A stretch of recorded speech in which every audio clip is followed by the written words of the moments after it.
오늘의 말씀은 사무엘상 12장 14절 15절 말씀입니다.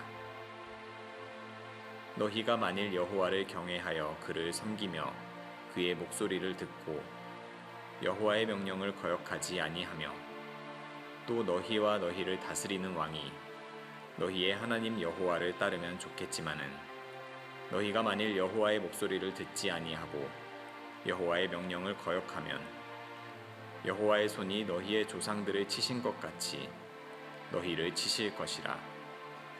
아멘. 네, 할렐루야. 오늘 이 새벽 또 하나님께 예배하기 위해서 이 자리 가운데 모신 성도님 여러분들을 환영하고 축복합니다. 또 앞에서 또 은혜롭게 찬양해 주신 또 우리 보아스 중찬단 여러분들께 다시 한번 박수 부탁드립니다. 너무 또 은혜로운 찬양으로 시작한 것 같습니다. 그리고 들어오시면서 기도 제목을 쓰는 그 종이를 받으셨을 텐데요. 예배 후에 안수 기도를 할 때 그때 건네주시면은 그 기도 제목 보고 안수 기도하도록 하겠습니다. 네, 그리고 한 가지 오늘 또 특별히 이거는 뭐 교회나 뭐 이런 관련된 사항은 아닌데 제가 또 주의해 여러분들 좀 조심하시라고 좀 광고를 드리겠습니다. 오늘 아마 굉장히 많은 그 선물과 그런 카톡으로 문자나 이런 것들이 오게 될 겁니다. 절대 터치하지 마시고 들어가지 마시기 바랍니다. 오늘 만우절입니다. 조심하시기 바랍니다. 괜히 설레었다가 낚이는 수가 있습니다. 네, 그래서 오늘 새벽기도도 뭐 만우절처럼 이렇게 어쨌든 그래서 조심하시기 바랍니다. 네, 오늘 말씀 본문 말씀 함께 보셨는데요. 오늘 말씀은 사무엘에 관한 또 이야기를 통해서 우리가 말씀을 나누고자 합니다. 사무엘은 이스라엘의 최후의 사사였습니다. 마지막 사사인 사무엘이 하나님께서 이스라엘 왕으로 택하신 사울에게 기름을 붓고 왕으로 세웠습니다. 사울이 왕으로 세워짐으로 인해서 이스라엘 사사 시대가 마감이 되고 왕정이 시작이 되는 그런 어떤 과도기적인 그런 역사를 보여주고 있습니다. 1절에서 2절 말씀을 한번 보면은 화면 보여주시면요. 사무엘이 온 이스라엘에게 이르되 보라 너희가 내게 한 말을 내가 듣고 너희 위에 왕을 세웠더니 이제 왕이 너희 앞에 출입하느니라. 보라 나는 늙어 머리가 희어졌고 내 아들들도 너희와 함께 있느니라. 내가 어려서부터 오늘까지 너희 앞에 출입하였거니와. 사무엘이 백성들의 요구대로 왕을 세워서 이스라엘을 다스리게 했음을 말하고 있습니다. 그리고 자신은 이제 나이가 많아서 늙어졌기 때문에 이스라엘 많이 늙었다. 이제 나는 이제 힘이 없어졌다. 뭐 이런 것들을 이야기하는 거죠. 그리고 죄송합니다. 자신이 사사로 다스리던 시대는 이제 지나갔고 이제 왕으로 세워진 사울의 시대가 왔음을 선포하고 있습니다. 사무엘의 백성들 앞에서 쉽게 말해서 어떤 은퇴 선언 같은 것을 하고 있는 것이죠. 사무엘의 백성들 앞에서 이렇게 행해야 공식적으로 사무엘에서 사울로 온전히 리더십이 넘어가고 이스라엘 백성들에게 리더로서 온전히 세워질 수 있었기 때문이었습니다. 자신에게 주어진 것을 내려놓기란 참 쉽지 않습니다. 그런데 사무엘은 처음부터 그리고 자신이 마지막을 또 이야기하는 그 순간까지 오직 하나님을 향해서 순종함으로 주어진 사명을 잘 감당했습니다. 이스라엘을 다스리던 사사이자 또 제사장이자 선지자의 자리에서 권위를 부리지 않았고 하나님의 말씀 따라서 자신의 리더십을 또 내려놓고 그 끝까지 순종하는 모습을 볼 수 있습니다. 사울의 리더십이 또 온전히 바로 설 수 있도록 이스라엘 백성들이 혼란스럽지 않도록 사울을 온전히 이스라엘 왕으로서 백성들이 받아들이고 세워질 수 있도록 전임자로서 마지막 끝맺음을 하고 있는 것이죠. 그리고 이어지는 3절을 보면 내가 여기 있나니 여호와의 앞과 그의 기름 부음 받은 자 앞에서 내게 대언하여 증언하라. 내가 누구의 소를 빼앗았느냐 누구의 나귀를 빼앗았느냐 누구를 속였느냐 누구를 압제하였느냐 내 눈을 흐리게 하는 뇌물을 누구의 손에서 받았느냐 그리하였으면 내가 그것을 너희에게 갚으리라 하니. 사무엘이 하나님과 왕된 그 사울 앞에서 자신의 청렴 겸백함을 입증하고 있습니다. 부정을 행한 적이 없고 백성을 속이거나 압제한 적이 없음을 말하고 있습니다. 뇌물을 취한 적이 없고 만일 그런 일이 있다면 갚겠다라고 이렇게 말을 하고 있습니다. 사무엘은 어려서부터 늙어서 지금 은퇴를 앞둔 순간까지 사사와 제사장, 선지자로서 이렇게 활동을 했습니다. 오랜 기간 동안 하나님의 일을 하면서 악한 것이나 거짓된 것 없이 정직하게 성실하게 맡겨진 하나님의 그 일을 수행했습니다. 그리스도의 삼중직이라고 하는데 예수님께서 행하신 왕으로서의 역할, 제사장으로서의 역할, 선지자로서의 그 역할을 말을 하는데요. 사무엘이 이스라엘을 다스리면서 제사장의 역할을 감당했고 또 선지자의 역할을 감당했습니다. 또 사사로서 왕 같은 역할을 감당했기 때문에 사실상 예수님이 오시기 전에 어떤 그런 삼중직을 또 사무엘도 행하고 있었던 것이죠. 물론 그 예수님이 하신 그 삼중직과는 당연히 뭔가 다른 차원의 이야기이긴 하지만 그만큼 사무엘은 이스라엘에서 굉장히 중직을 맡고 있었고 하나님 앞에서 진실되게 성실하게 맡겨진 소명을 감당했음을 보여주고 있습니다. 그런데 이 사실을 잘 생각해 보면 사무엘이 제사장의 역할을 하고 선지자의 역할을 하고 또 왕 같은 사사로서의 역할을 감당하면서 이스라엘 안에서 중요한 역할, 굉장히 중직을 혼자서 다 감당하고 있었다는 것은 그만큼 이스라엘의 모든 권력과 힘 그리고 모든 결정권을 쥐고 있었다는 것이 사무엘이라는 것이 되기도 하죠. 그런데 그것이 어찌 보면은 사무엘을 타락하게 하는, 교만하게 하는 그런 조건이기도 했습니다. 이스라엘의 그 삼중직을 행하면서 자신이 높은 자리에서 많은 것을 누리고 백성들을 부리며 행할 수도 있었습니다. 그만한 모든 힘을 가지고 있었죠. 내가 이렇게 내가 이렇게 이스라엘 안에서 많은 일을 하는데 내가 이렇게 중책을 감당하고 있는데 이 정도는 내가 받아도 되지, 이 정도는 내가 누려도 되지라고 생각하면서 하나님 앞에서 죄를 범할 수도 있는 그런 환경적인 조건이기도 했습니다. 실제로도 그런 일은 많이 일어납니다. 성실하게 진정성 있게 잘 사역하다가 교회가 유명해지고 교회가 커지고 성도들이 많아지면 타락하는 그런 목회자들을 종종 볼 수 있기도 합니다. 유명해진 것이, 성도들이 모이는 것이 자신의 능력이라고 자신의 힘이라고 여기면서 교만해지고 내가 이 정도는 누려도 되지라고 하며 타락해가는 목회자들을 간혹 볼 수 있습니다. 사무엘의 아들들이 그런 모습이었습니다. 뇌물을 받아 재판하는 그런 악한 모습을 많이 보여줬습니다. 하나님이 맡겨주신 그 소명의 자리에서 하나님이 맡겨주신 백성들을 정말 성실하게 섬기며 다스리는 것이 아니라 하나님 앞에 순종함으로 나아가는 것이 아니라 그 자리를 부와 권력의 자리로 여기면서 힘 있는 자리로 여기면서 자신의 기회로 삼아서 자신의 욕구를 충족한 것이었죠. 하지만 사무엘은 이렇게 하나님께서 주신 그 소명의 자리에서 하나님 앞에 정직하게 사명을 감당했습니다. 높아지려 하거나 누리려 하지 않았습니다. 백성들 위에 올라서려 하지 않았습니다. 권력의 기회로, 부유함의 기회로 그것을 삼지 않았습니다. 마음만 먹으면 충분히 부귀영화를 누리며 살 수 있었지만 사무엘은 그렇게 하지 않았습니다. 그리고 이어지는 4절 5절을 보면 그들이 이르되 당신이 우리를 속이지 아니하였고 압제하지 아니하였고 누구의 손에서든지 아무것도 빼앗은 것이 없나이다 하니라. 사무엘이 백성에게 이르되 너희가 내 손에서 아무것도 찾아낸 것이 없음을 여호와께서 너희에게 대하여 증언하시며 그의 기름 부음을 받은 자도 오늘 증언하느니라 하니 그들이 이르되 그가 증언하시나이다 하니라. 백성들이 사무엘의 말에 자신이 나는 이렇게 앞에서 이렇게 정직하고 성실하게 행했다라고 이렇게 이야기를 하니까 사무엘의 말에 동의하면서 사무엘의 결백함, 성실함, 정직함에 대해서 증언하고 있습니다. 사무엘이 단 한 번도 자신의 힘을 이용해서 백성들을 괴롭히거나 불법을 행한 적이 없다는 것을 여호와의 참된 일꾼임을 백성들도 증명해주고 있습니다. 당시 법정에서는 자신의 결백을 증명하기 위해서는 2명의 신실한 증인이 요구되었다고 합니다. 2명의 증인이 아니라 2명의 신실한 증인이 요구되었습니다. 그런데 사무엘이 자신의 결백함에 대해서 그 백성들을 증인으로 세웠고 또 기름 부은 자라고 하면서 사울을 증인으로 세웠습니다. 앞으로 이스라엘을 다스릴 사울을 자신의 증인으로 세우고 있습니다. 나의 결백을 증언해 줄 사람들은 이스라엘 백성들과 이스라엘을 다스릴 사울이다. 그들이 나를 증명해 준다라고 이야기를 하고 있습니다. 조금 전에 이야기한 것처럼 신실한 증인 2명이 필요했었는데 백성들과 사울을 이야기하는데 이것은 사울의 이 말, 사울의 이 말은 사울이 증언하는 그 말은 자신의 결백을 입증하는 것에 머무는 것이 아니라 기름 부은 사울을 왕으로서 백성들 앞에서 세워주고자 하는 그러한 의도 또한 담겨져 있었습니다. 백성들 앞에서 확실히 왕으로서 리더로서의 역할로서 세워주고 어떤 사울을 높여주는 그런 모습을 볼 수 있는 거죠. 또 단지 자신의 결백을 주장하는 것이 아니라 나에게 죄가 있다면, 불의한 것이 있다면 내가 그것을 내 죄값을 치르겠다, 스스로 심판이 될 수 있는 그런 말을 한 것이기도 합니다. 그렇게 사무엘은 마지막 순간까지 하나님 앞에서 그리고 이스라엘 백성들 앞에서 진실되게 정직함으로 자신의 소명을 끝까지 마무리하는 모습을 볼 수 있습니다.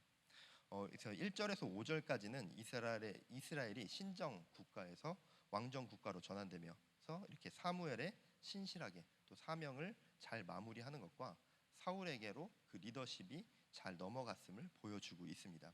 그리고 이어지는 6절에서 11절까지의 내용을 살펴보면은 하나님이 이스라엘 백성들을 구원한 모습에서 돌이켜 이렇게 행하는 것들을 볼 수 있는데 6절에서 8절을 읽어보면 사무엘이 백성에게 이르되 모세와 아론을 세우시며 너희 조상들을 애굽 땅에서 인도하여 내신 이는 여호와이시니 그런즉 가만히 서 있으라. 여호와께서 너희와 너희 조상들에게 행하신 모든 공의로운 일에 대하여 내가 여호와 앞에서 너희와 담론하리라. 야곱이 애굽에 들어간 후 너희 조상들이 여호와께 부르짖음에 여호와께서 모세와 아론을 보내사 그 두 사람으로 너희 조상들을 애굽에서 인도해 내어 이곳에 살게 하셨으나. 먼저 모세와 아론을 세워서 이스라엘 조상을 애굽 땅에서 인도해 내신 이가 여호와 하나님이심을 말하고 있습니다. 또 야곱 이후에 애굽에서 종살이하던 이스라엘의 그 부르짖음을 들으시고 모세와 아론을 보내어 출애굽시키시고 가나안에 거하게 하셨음을 증거하고 있습니다.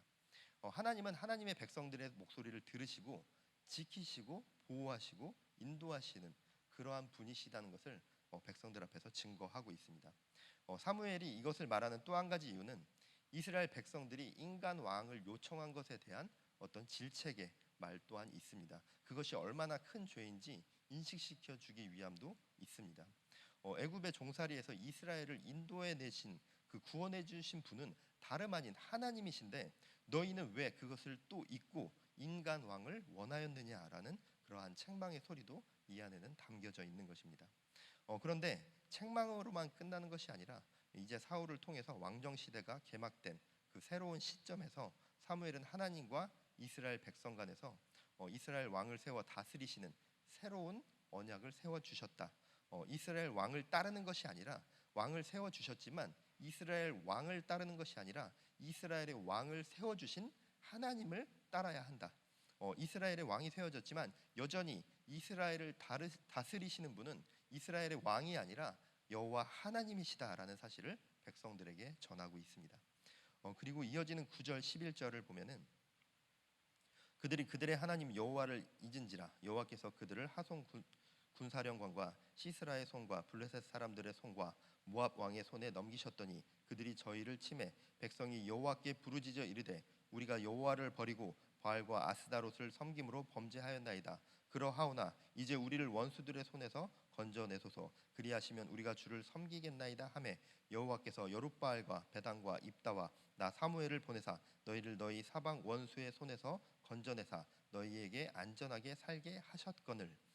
이렇게 애굽에서 이끌어 주셨는데 이스라엘 백성들이 여호와를 잊음으로 여호와께서 이방인들을 통해 징계하셨음을 말합니다. 그리고 이스라엘 백성들은 징계를 통해서 또 자신들의 우상 숭배의 죄를 깨닫고 회개하며 또 구원을 간구했습니다. 하나님께서는 이스라엘이 회개할 때 용서의 사랑을 베풀어 주십니다. 그래서 사사를 보내서 그들을 구원해 주셨음을 증언하고 있습니다. 하나님은 하나님의 백성들에게 계속해서 기회를 주시고 또 사랑으로 용서해 주시는 그 모습을 보여주고 계십니다. 반복되는 죄 가운데서도 하나님은 계속해서 용서를 허락해 주시는 그러한 용서의 사랑을 모습을 보여주고 계십니다. 우리의 삶도 이와 같아야 할 줄 믿습니다.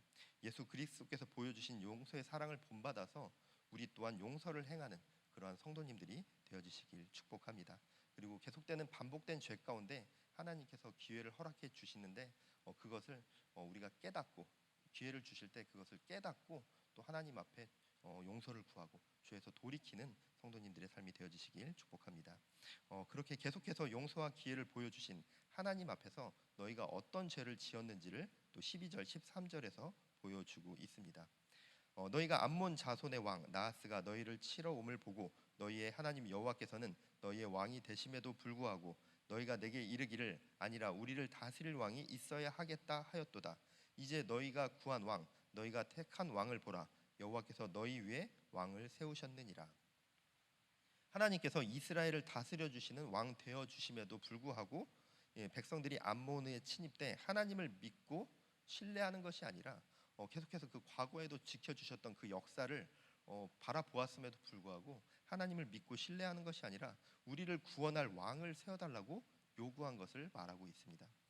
이스라엘의 왕이 세워지게 된 것은 이와 같이 이스라엘의 백성들의 요구 때문이었습니다. 이스라엘 백성들은 자신들의 영적, 도덕적 그런 어떤 타락 같은 것들, 자신들의 죄는 전혀 바라보지 않고 그것은 간과한 채로 자신들에게 닥친 그 시련의 원인이 이스라엘의 왕이 없는, 그래서 정치적인 체제에서만 그 원인을 찾았습니다. 그래서 이스라엘 백성들은 우리에게도 왕을 세워서 우리를 지켜 보호해 주십시오라고 그렇게 요구를 한 것입니다. 하나님의 지키심과 보호하심을 믿고 신뢰하지 못하는 것이죠. 눈에 보이는 왕을 세워줘야 다른 이방 나라들처럼 우리에게도 왕을 세워줘서 우리의 마음을 편안하게 해줘라, 우리를 안정시켜줘라, 우리를 지켜줘라라고 얘기하는 거죠. 그래서 진정한 왕이신 하나님을 버리고 인간 왕을 구했습니다. 이것은 하나님 앞에서 엄청난 교만된 행위이고 엄청난 악한 행위였습니다. 그럼에도 불구하고 하나님은 이스라엘을 버리지 아니하시고 그들의 원대로 왕을 세워 주셨습니다. 물론 하나님은 자신의 백성들이 범죄하면 징계하시는 하나님이시기도 합니다. 이스라엘이 하나님 앞에 범죄할 때 하나님은 징계를 내리셨습니다. 하나님은 자신의 백성들을 징계하시긴 하지만 그들을 완전히 버리지는 않으십니다. 진실로 회개하기만 하면 징계를 내리셨다 하더라도 그들이 정말 우상을 섬기고 하나님을 신뢰하지 못함으로 죄를 범했다 할지라도 그들이 진실로 회개하고 하나님 앞에 돌아오기만 하면 그것을 용서해 주시고 다시 회복시켜 주십니다. 진실로 회개하기만 한다면 다시 기회를 주시는 것이죠. 하나님께서 주시는 징계를 주시는 것은 징계를 통해서 하나님의 백성들이 죄를 깨닫고 다시 하나님 앞으로 돌아오기를 바라기 때문입니다. 세상에서의 징계는 벌이 목적이죠. 벌이 목적이지만 하나님이 주시는 징계는 징계 자체가 목적이 아니라 돌이키게 함이 목적입니다. 구원하기 위함이 목적인 것입니다. 그리고 마지막 14절 15절을 보면 너희가 만일 여호와를 경외하여 그를 섬기며 그의 목소리를 듣고 여호와의 명령을 거역하지 아니하며 또 너희와 너희를 다스리는 왕이 너희의 하나님 여호와를 따르면 좋겠지만은 인본주의적인 생각에 따라서 인간 왕을 구한 백성들을 향해서 경고와 책망을 하고 있습니다. 너희를 다스리는 왕이 너희의 하나님 여호와를 따르면 좋겠지만은 이라고 하는데, 이것이 말하는 것은 첫 번째로는 왕정 체제로 바뀐 이스라엘 백성들에게 여호와 하나님 앞에서 가져야 할 태도를 가르치고 있습니다. 아무리 인간 왕을 세워 주셨고 너희들의 요구대로 왕을 세웠지만 왕정 국가로 바뀌었다 하더라도 여호와 하나님을 경외하며 섬기고 하나님의 목소리에 순종해야 함을 이야기하고 있습니다. 또 두 번째로는 왕정 국가로 이렇게 변했다 할지라도 진정한 이스라엘의 왕은 그 왕이 아니라, 보여지는 그 인간 왕이 아니라 여호와 하나님이심을, 또 하나님에 대한 충성이 최우선임을 이야기하고 있습니다. 인간 왕에 대한 충성이 먼저가 아니라는 것을 백성들에게 경고해 주고 있는 것이죠. 우리에게도 가장 중요하게 새겨야 할 가르침 중 하나인 것 같습니다. 우리가 이 세상 가운데 살아가면서 우리가 가장 충성해야 할 대상, 그리고 우리가 가장 믿고 신뢰해야 할 대상은 그 어떤 것도 아닌, 그 누구도 아닌 바로 여호와 하나님이심을 믿으시기 바랍니다. 15절에서 보면은 너희가 만일 여호와의 목소리를 듣지 아니하고 여호와의 명령을 거역하면 여호와의 손이 너희의 조상들을 치신 것 같이 너희를 치실 것이라. 지금 이렇게 너희들이 여호와 하나님 앞에 죄된 모습으로 하나님을 신뢰하지 못함으로 왕을 요구해 세워졌지만 지금부터라도 하나님 말씀에 섬김으로 순종해 나아가야 한다. 그렇지 않고 계속해서 죄를 범한다면 너희 조상들을 치신 것과 같이 너희도 치실 것이다라고 경고하고 있습니다. 하나님을 섬기며 순종한다는 것은 하나님의 목소리에 귀 기울여 듣는 것입니다. 그리고 하나님의 입술에서 나온 모든 언약의 말씀을 지키는 것을 말을 합니다. 이스라엘 백성들에게 계속해서 경고를 주고 있습니다. 인간 왕을 세운 이스라엘 백성들에게 하나님이 이스라엘의 진정한 왕이심을, 하나님께 순종해야 함을 계속해서 강조하면서 이야기하고 있습니다. 여기에서 경고는 멸망을 위한 경고가 아닙니다. 구원을 위한 기회입니다. 하나님은 하나님의 백성들에게 징계를 주시고 경고를 주실 때 분노하시며 징계하시기 위함이 아니라 또 한 번의 기회를 주시기 위함입니다. 그런데 주어진 기회를 계속해서 버린다면 아무리 기회가 주어진다 해도 하나님이 주신 그 구원 안에, 하나님이 허락하고자 하는 그 용서 안에 들어갈 수 없습니다. 구원은 하나님이 주십니다. 기회를 주시는 분도 하나님이십니다. 하지만 그 기회를 붙잡는 것, 그 기회를 통해서 용서를 받고 기회를 통해서 하나님의 백성이 되어지는 것은 우리의 몫입니다. 사무엘은 하나님이 이스라엘의 리더로서 허락하신 그 기회, 하나님께서 그 이스라엘을 다스리고 그 이스라엘을 치리하라고 해주신 그 기회에서 하나님 앞에서 성실함으로 행했고, 성실함으로 하나님께서 주신 그 말씀을 이행했습니다. 성실함으로, 정직함으로 끝까지 하나님의 말씀에 순종했습니다. 그런데 이스라엘 백성들은 계속해서 기회를 주셨지만 하나님을 신뢰하지 못하고 세상적인 가치관으로 계속해서 하나님이 주신 그 기회를 날리고 죄를 범했습니다. 그러한 이스라엘 백성들이었지만 하나님께서는 그럼에도 불구하고 계속해서 그들에게 기회를 주고 계십니다. 이미 십자가 사건으로 우리에겐 정말 세상 그 누구에게도 받을 수 없는, 또 둘도 없는 기회와 용서의 그 구원을 허락받았습니다. 하나님께서는 예수 그리스도를 통해서 우리에게 영원한 생명의 기회를 허락해 주셨습니다. 우리에게 기회를 주시며 새롭게 거듭나는 삶으로 인도해 주셨습니다. 우리는 그 기회를 주시고 용서해 주신 주님께 감사함으로 고백하고 주어진 기회를 저버리지 않는 그러한 삶을 살아가야 할 것입니다. 하루하루 매 순간순간마다 우리가 하나님 앞에 주어진 그 기회에 감사함으로, 또 그리고 내가 죄를 범했을 때 죄 가운데서 깨닫고 돌이킴으로 하나님이 주신 그 기회에 우리가 기도함으로, 또 우리가 성실함으로 그 구원의 기회 가운데 나아가는 광교구매교회 성도님들 되어지시길 바랍니다. 네, 함께 찬양하겠습니다. 주께 가오니 함께 찬양할 텐데 가사를 묵상하심으로 또 나의 고백으로 올려드리시기 바랍니다.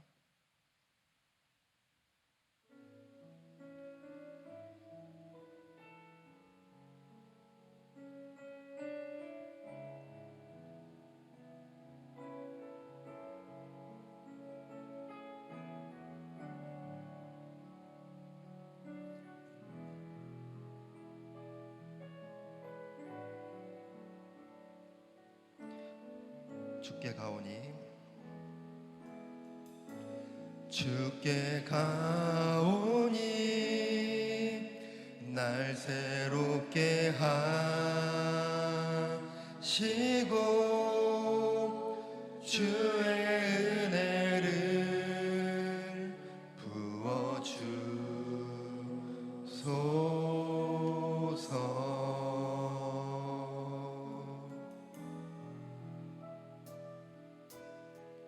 내 안에 발견한 나의 연약함 모두 벗어지리라. 주의 사랑으로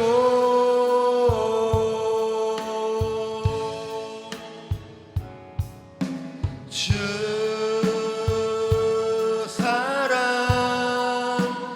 나를 붙드시고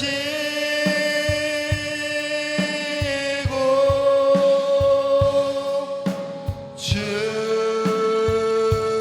곁에 날 이끄소서.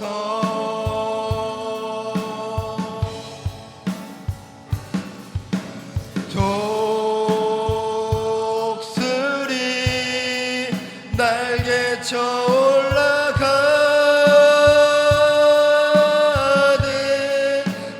주님과 함께 일어나 걸으리. 주의 사랑 안에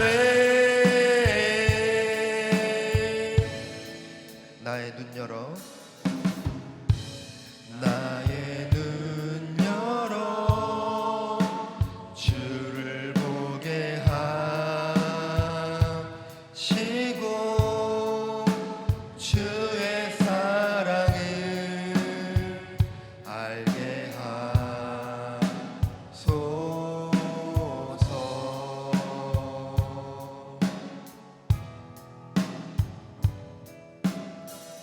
매일 나의 삶에 주 뜻 이루어지도록 새롭게 하소서. 주의 사랑으로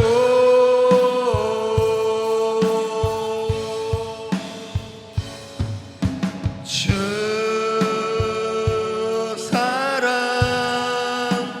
나를 붙드시고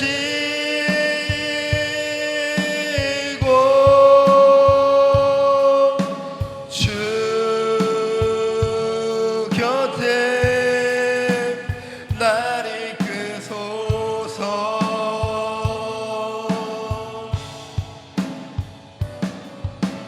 독수리 날개쳐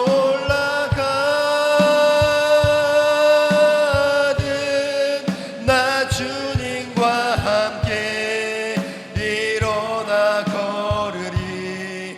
주 사랑 안에 주 사랑 주 사랑 나를 붙드시고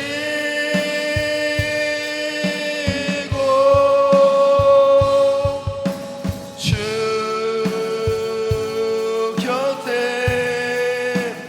날 이끄소서. 독수리 날개쳐 올라가듯 독수리 날개쳐 올라가듯 나 주님과 함께 일어나 걸으리. 주의 사랑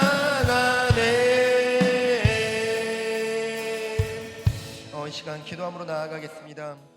하나님, 우리가 삶을 살아가며 많은 죄 가운데 거할 때가 있습니다. 우리가 기도하고 회개하고 돌이키려 하지만 때로는 무너지고 때로는 세상적인 유혹에 때로는 사단의 속삭임에 넘어져 무너질 때가 너무나도 많이 있습니다. 그때마다 기회를 허락해 주시고 구원으로 인도해 주시니 너무나도 감사합니다.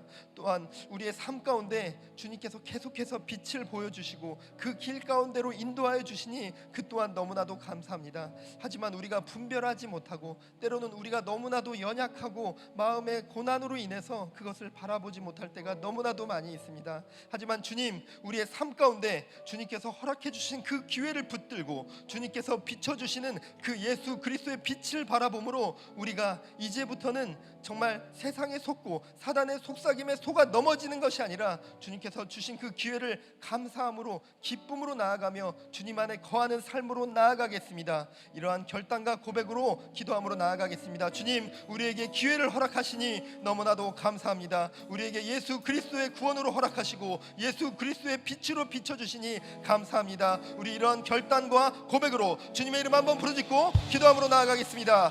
주여, 아버지여, 이 시간 함께하여 주시고 아버지 하나님, 우리의 삶 가운데 인도하여 주시니 감사합니다. 아버지 하나님, 우리에게 기회를 허락하시고 아버지 우리에게 돌이킬 수 있는 아버지 하나님 그 기회로 허락하시니 너무나도 감사합니다. 구원의 기회로 허락하시니 너무나도 감사합니다. 이스라엘의 백성들과 같이 하나님께서 주신 그 기회를 우리가 놓쳐버리는 것이 아니라 그 기회를 저버리는 것이 아니라 그 기회 가운데 주님께 감사함으로 고백하고 주님께서 허락하신 그 기회 가운데 구원의 길로 나아가는 그러한 주의 백성들의 삶으로 나아가겠사오니 주여 힘주시고 인도하여 주시옵소서. 지혜로 허락하시고 분별력으로 허락하여 주시옵소서. 세상에 너무나도 많은 속삭임이 있습니다. 너무나도 많은 유혹들이 있습니다. 우리를 무너뜨리고 우리를 붙들고 우리를 현혹시키는 너무나 악한 것들이 많이 있습니다. 주여, 그런 것 가운데서 아버지 하나님 이겨내게 하시고 피할 수 있는 지혜로 허락하시고 아버지 담대함으로 물리칠 수 있는 능력으로 더하여 주시옵소서. 주여, 우리에게 함께하여 주시옵소서. 아버지여, 우리에게 더하여 주시옵시고 아버지 우리에게 주님의 능력과 힘으로 더하여 주시옵소서. 우리의 삶을 지키시니 감사합니다. 우리의 삶 가운데 기회를 허락하시고 우리에게 구원을 허락해 주시니 감사합니다. 아버지 하나님 우리의 고백 가운데 함께 하시옵시고 아버지 인도하여 주시옵소서. 이끌어 주시옵소서.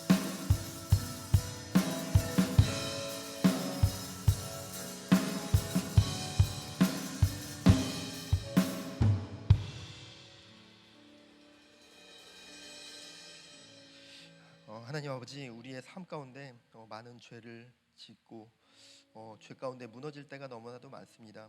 우리가 분별하지 못하고 때로는 연약하고 때로는 삶의 무게로 인하여서 하나님을 바라보지 못하고 하나님이 주신 그 기회를 또 놓쳐버리고 저버릴 때가 너무나도 많이 있었습니다.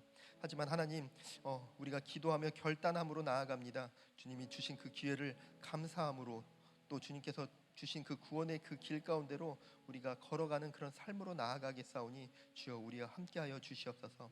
우리에게 힘과 능력으로 허락하시고 분별할 수 있는 능력 또한 허락하여 주시옵소서. 그리하여서 세상의 속삭임, 사단의 속삭임을 담대히 물리치고 피할 길을 허락하시고 담대함으로 맞서 싸울 수 있는 능력 또한 허락하여 주시옵소서. 사무엘이 보여준 그 모습과 같이 겸손하게 하나님 앞에 성실히 우리의 삶을 하나님 앞에 내어드리겠사오니 주여 우리와 동행하시고 함께하여 주시옵소서. 또한 우리 성도들의 삶 가운데 간구하는 많은 기도 제목들이 있습니다. 주님 하나님께서는 하나님의 자녀들의 삶을 아시오니 그들이 올려드리는 그 간구함의 기도 주님 들으시고 치유하시고 회복시키시고 좋은 기회들 허락하시고 형통케 하시고 열어주시옵소서. 그들의 삶 가운데 함께 동행하여 주시옵소서. 이제는 우리 구주 예수 그리스도의 은혜와 천지 만물을 창조하신 하나님 아버지의 크신 사랑과 늘 우리와 동행하시는 보혜사 성령님의 감화감동 교통 역사하심이 이곳에 모여 함께 예배하는 광교 꿈의 교회 모든 성도들 머리머리 위에 이제부터 영원토록 함께하기를 축원하옵나이다. 아멘.